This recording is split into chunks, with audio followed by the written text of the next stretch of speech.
Bismillah, Assalamualaikum warahmatullahi wabarakatuh. Perkenalkan nama saya Rahim Jumedel, NPM 1740101064. Baik, di sini kita akan sedikit menjelaskan materi yang diberikan oleh salah satu dosen pengampu, yaitu Bapak Zainuddin, yang memberikan tema saya itu Filum Crustacea atau kelas Malacostraca dengan mata kuliah Avertebrata. Baik, kita masuk ke pembahasan. Di sini saya akan menjelaskan pertama-tama, yaitu yang pertama meliputi jenis-jenis udang, ribon atau kepiting. Kemudian yang kedua, ruas-ruas tubuh jelas terdiri atas 5 ruas kepala, 8 ruas toraks dan 8 ruas abdomen. Kemudian yang ketiga, pada setiap ruas tubuh terdapat sepasang apendik. Kemudian yang keempat, gonopore betina terdapat pada ruas toraks ke-6 dan gonopere jantan pada ruas toraks ke-6. Baik, kita lanjut ke slide berikutnya. Sedikit menjelaskan tentang sistem reproduksi, yaitu sistem reproduksi utama para crustacea adalah secara seksual. Umumnya beberapa parasit dan sebagian besar tritip yang sulit menemukan pasangan bersifat hermafrodit simultan menjadi jantan dan betina pada waktu bersamaan. Kemudian cara tersebut meningkatkan peluang bertemu pasangan dan memungkinkan terjadinya pembuahan sendiri self fertilization sebagai pilihan terakhir. Beberapa crustacea berganti jenis kelamin ketika mereka semakin tua. Banyak crustacea menunjukkan tingkah laku bersaing memikat pasangannya, dan yang jantan bertarung untuk mendapatkan peluang kawin.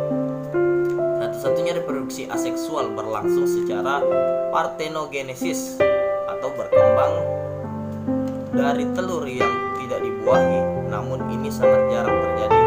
Crustacea laut yang masih muda umumnya melalui satu atau lebih tahap larva yang sangat berbeda dengan bentuk dewasa. Seringkali larva berenang di perairan terbuka untuk menemukan tempat hidup. Lanjut. Adapun beberapa kelas Malacostraca terbagi dalam 6 superordo dengan 16 ordo, yaitu superordo Pilocarida, ordo Typhocraca, superordo Holicrada, ordo Staphypoda, superordo Sicarida, ordo Anasipeda, ordo Cytocradida, ordo Batinellacea, superordo Perasarida, ordo Massicea, ordo Sumacea, ordo Tanaidacea, ordo Isopoda, ordo Amphipoda, superordo Eucarida, ordo Epicasica, ordo Desapoda. Ya, sedikit rumit lah berbicara masalah superordo ya. Kita lanjut. Superordo Picolarida, yaitu mencakup 10 spesies hidup di laut atau di daerah litoral, berukuran sekitar 10 mm dan memiliki 8 ruas abdomen.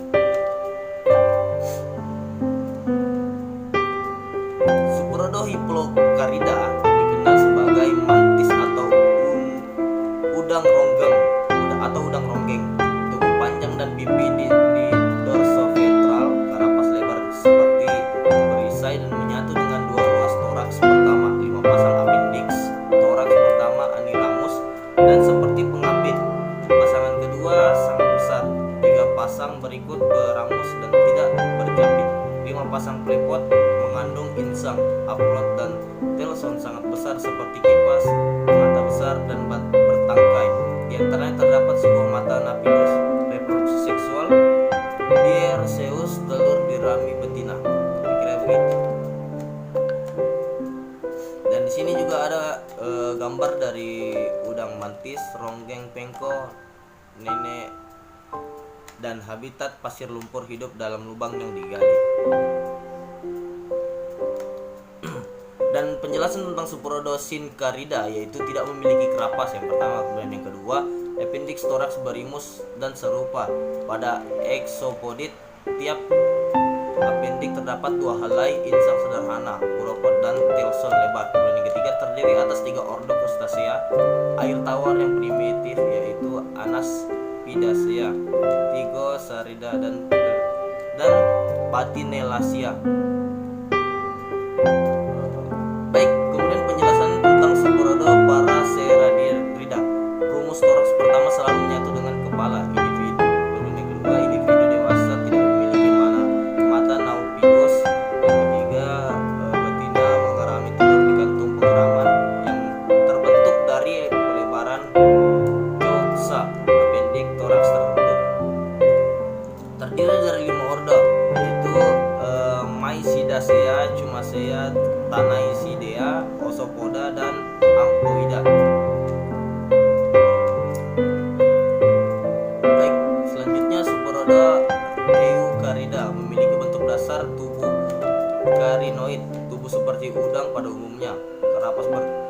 Karapas berkembang baik dan menutup seluruh ruas toraks. Mata bertangkai dan dapat digerakkan. Tidak punya kantung pengeraman. Perkembangan embrio dan tidak langsung. Terdapat stadium larva zoa. Terdiri dari 2 ordo, yaitu Eupacicea dan Desapoda. Kemudian masuk di penjelasan tentang ordo Desapoda, yang dimana meliputi jenis udang, kepiting, dan kelomang. Memiliki 3 pasang appendix luas. Toraks pertama yang termodifikasi menjadi maxilliped dan 5 pasang appendix toraks berikutnya sebagai kaki jalan atau pereroid. Pereipod. Pasangan kaki jalan pertama seringkali berukuran besar dan bercapit, disebut celiped. Kemudian Desapoda, terutama jenis laut, memiliki warna yang indah karena adanya pigmen dan ekskeleton. Berdasarkan bentuk atau cara hidup dan habitatnya, ordo Desapoda dibagi menjadi subordo Natantia dan Reptantia. Baik, kita lanjut ke slide berikutnya. Pada umumnya sistem pencernaan depan termodifikasi menjadi lambung dengan 2 ruang yang dilengkapi gigi penggiling dan satai penyaring seperti sisir untuk menggiling makanan menjadi butir-butir halus, disaring dan dialirkan ke usus. Superordo Natalia. Penjelasan tentang meliputi berbagai jenis udang. Natan berarti berenang. Tubuh panjang, langsing, agak pipis secara lateral, teradaptasi untuk berenang. Tapnomin berkembang sempurna. Restrum tampak jelas. Reproid panjang dan langsing. 2 atau 3 pasang yang pertama bercapit. Pleopod sebagai alat renang. Udang dewasa umumnya hidup di dasar perairan dan berenang sesekali, namun beberapa jenis ada yang hidup pelagis dan batipelagis.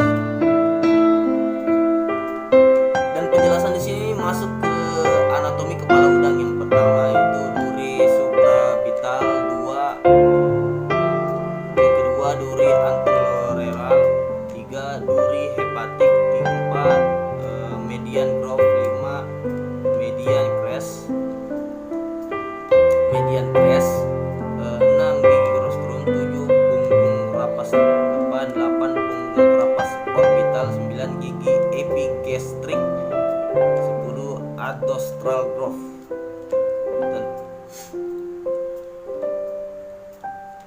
Nah, ini ada penjelasan tentang keras SP2 sexes, yang dimana bagian kecil yang menonjol pada jantan 1 adalah lubang genital atau kelamin. Pada bagian bawah sepasang kaki jalan ke-5, betina memiliki lubang genital 2. Pada kaki jalan ke-3 dan seminal reseptasel. Di pertengahan kaki jalan di 4, jantan tidak memiliki seminal revitaxel. Kemudian beberapa jenis subordo Natantia yang dikonsumsi manusia dan bernilai ekonomis tinggi. Yang pertama adalah udang windu atau nama latinnya Peneus monodon, panjang maksimum 30 cm. Pada karapas tidak terdapat lekukan atau pada tonjolan tengah bagian atas. Lekukan sisi dangkal dan hanya terlihat pada setengah bagian atas. Udang muda warna abu-abu kedua hijau kehitam-hitaman. Kemudian udang putih atau nama latinnya Peneus indicus memiliki panjang kerapas 3 cm, warna dasar putih kekuningan dihiasi dengan corak yang tidak beraturan berwarna hijau tua, lempengan rostrum dan tonjolan di daerah punggung berwarna coklat keunguan. Pada bagian tepi dari uropod berwarna coklat kemerahan dan ditumbuhi oleh bulu dan rambut berwarna krim. Kemudian ada udang bunga atau nama latinnya Peneus japonicus, dicirikan dengan adanya garis lebar melintang berwarna coklat tua pada kerapas dan garis besar melintang pada setiap ruas perut. Pada bagian sisinya terdapat lekukan yang dalam, lebih sempit dari tonjolan yang berada di tengah, memanjang sampai hampir mencapai tepi atas kerapas. Ada juga penjelasan tentang Metapeneus atau Ophosaurus grassy-backed ukuran sedang dengan panjang total 10-15 cm minus rostrum. Permukaan kerapas bergelombang tidak beraturan, bagian cekuk ditumbuhi bulu atau rambut, bagian yang menonjol licin. Rostrum lurus, terdapat 8-9 gigi pada bagian atas ekor tanpa puri. Sedikit penjelasan tentang Metapeneus yaitu kurang lebih seperti udang brown. Tahu udang brown ya? Kira-kira seperti itu. Dan ada pula udang gajah atau biasa kita sebut udang tembak kalau orang Tarakan bilang. Yaitu nama latinnya Macrobrachium sp. Udang air tawar atau habitat di sungai, dicirikan dengan seliped yang panjang dan besar.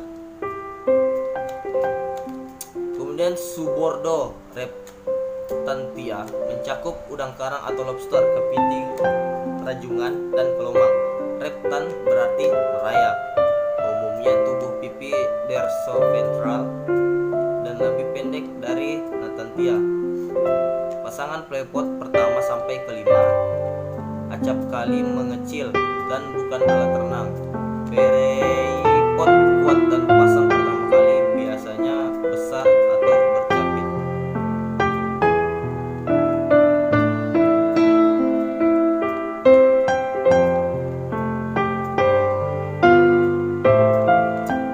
Baik, kita masuk ke beberapa subordo reptantia yang dikonsumsi manusia dan bernilai ekonomis tinggi. Udang karang lobster, yaitu habitat di ekosistem terumbu karang, carnivore, scavenger, omnivore, aktif malam hari. Alat kelamin jantan terletak pada kaki jalan kelima, alat kelamin betina pada kaki jalan ketiga.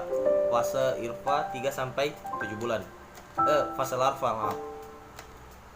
Kemudian ada kepiting bakau, di mana penjelasan tentang kepiting bakau di sini habitat ekosistem mangrove, tambak, menggali lubang, warna hijau kotor, bentuk tubuh membulat, di kiri dan kanan mulut terdapat 9 duri. Kemudian masuk ke pembahasan tentang jenis-jenis dari subordo ratantia yang jarang atau tidak dikonsumsi oleh manusia. Ini yang tidak dikonsumsi oleh manusia ya.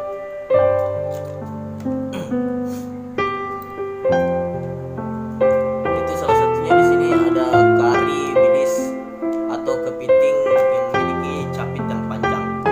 Hidup di perairan dangkal, mempunyai kaki rendang yang kecilnya kira-kira 2-3 cm.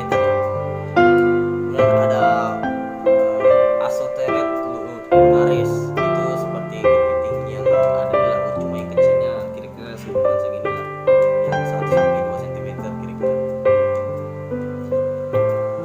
Ada juga kepiting yang memiliki satu capit yang warna-warni. Ada juga kepiting batu. Baik, di sini penjelasan tentang kelomang ya. Kelomang dibedakan dengan kepiting lain oleh ketidakadaan cangkang di abdomen. Karenanya kelomang harus menemukan cangkang keong atau gastropoda yang kosong untuk menempatinya sementara. Saat berjalan atau memakan, kelomang mengeluarkan antena, capit, dan 2 pasang kaki jalannya dari bukaan cangkang. Ketika merasa terancam oleh predator, kelomang segera memasukkan tubuhnya ke dalam cangkang untuk berlindung. Capit yang besar adalah bagian tubuh terakhir yang dimasukkan ke dalam cangkang. Seringkali berfungsi sebagai sebuah pintu yang menutup bukaan cangkang untuk berlindung dari serangan berbagai predator. Ketika kelomang tumbuh semakin besar, mereka harus menemukan cangkang baru yang lebih besar untuk ditempati. Jadi pembahasan sederhananya adalah dari kelomang ini, dia tidak menetap di satu rumah yang dari kecil hingga dewasa. Dia ketika tubuhnya semakin membesar, si kelomang ini akan mencari cangkang yang lain untuk dijadikan sebagai rumah. Baik, kira-kira seperti itu saja penjelasan saya tentang krustasea. Apabila ada sedikit kata yang saya ucapkan mohon dimaafkan.